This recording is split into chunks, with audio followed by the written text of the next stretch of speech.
නිවන් මඟ සොයා යන ගවේෂණාත්මක ධර්ම කතිකාවත ශ්‍රී බුද්ධ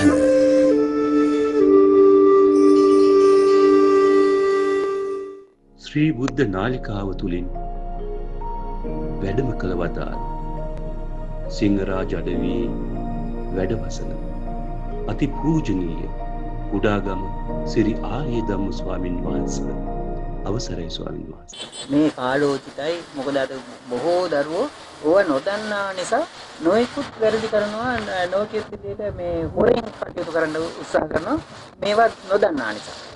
එතකොට මේ කාමයේ වර්ධවා හැසිරෙනවා කියලා අද උරුප්පල පෙන්නන්නේ ඒක අංශයක් විතරයි. එක පැත්තක් විතරයි. අස්කරනාසේ දිවකය මන හයෙන් අසකලනාසේ දිවකය මේ බාහිරව තියෙන මේ කයට අයිති කොටස් ටික පිනවනවා නම් ඒක කාමයේ වර්ධවා හැසිරීම. මූලික දැනගන්නේ හිත තමයි. හිතෙන් ඉතින් ඔක්කොම කරන්නේ. හිත තමයි මූලික. එතකොට මොකක්ද අපි මේ කන්නේ උදේ නැගිට්ටේ මොහොතේ ඉඳලා රෑ තද නිින්දට යනකම් මේ පිනවීමක් තමයි කරන්නේ ධහම දැක්කේ නැති කෙනා. එයාට කියනවා අපි අසුතවත් පොතුජනය. එහෙම නැත්නම් මිත්‍යා දෘෂ්ටි. ඒකට මිත්‍යා දෘෂ්ටි කියන්නේ පරම සත්‍ය දැක්කේ නැහැ. ඇත්ත දැක්කේ නැහැ. ඇත්ත ඇති සැටියෙන් දැක්කේ නැති කෙනා මේ පිනවීම කරනවා. ඒක ස්වභාවය. ඒක තමයි ස්වභාවය. ඒ මිත්‍යා සසරට බැඳෙන පැත්ත. ඒක. ඒතර සසර දුකින් එතර වෙන පැත්ත තමයි ධම්මානුගම ප්‍රතිපත්තිය. එතකොට මේ මිත්‍යා දෘෂ්ටියෙන් කටයුතු කරන කෙනා හැම මොහොතකම බලන්නේ ලාභ ප්‍රයෝජන. වාසිය, වින්දනය. යම් ලෞකික සපක්ම තමයි හොයන්නේ. එතකොට යම් අද බොහෝ කෙනෙක් කාමයේ වර්ධවා හැසිරෙනවා මේ ටෙලිෆෝන් එකකින්. ඒක කාමයේ වර්ධවා හැසිරීමම තමයි. දැන් හැබැයි අර්ථකථනය කරන්නේ කාමයේ වර්ධවා හැසිරෙනවා කියන්නේ මේ අඹුසමියන් ඇටියට ඉන්නවා කියන්නේ. ඒ කය පිනවීමක් තමයි ඒ ස්පර්ශය. ඒකත් කාමයේ වර්ධවා හැසිරීමම තමයි. ඒකට බැහැ වුණොත් එම ඒකත් රේසිනියා කරගන්න.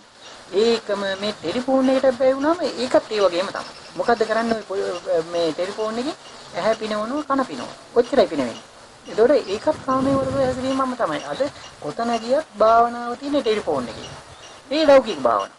ඒකත් භාවනාවක් තමයි. මේ ලෞකික භාවනා සසරට බැඳෙන පැත්ත. ලෞකික ඔයතන වෙන්නේ කාමයේ වර්ධව හැදීම. S2ට ඕනවට වැඩිය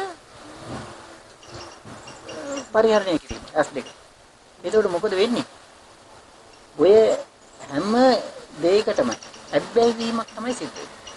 එතකොට අර කාමයේ වර්ධව හැසිරෙනවා කියලා ඔය දැන් අමුසමෙන් හැටියට කටයුතු කරලා ඇබ්බැහි වීමක් වුණාම තමන්ගේ නෝනමදි වෙනවා තවත් නෝනට හොයාගෙන යනවා. එහෙම නැත්නම් තමන්ගේ ස්වාම පුරුෂයාමදි වෙනවා තවත් ස්වාම පුරුෂයව හොයාගෙන යනවා. ඇයි?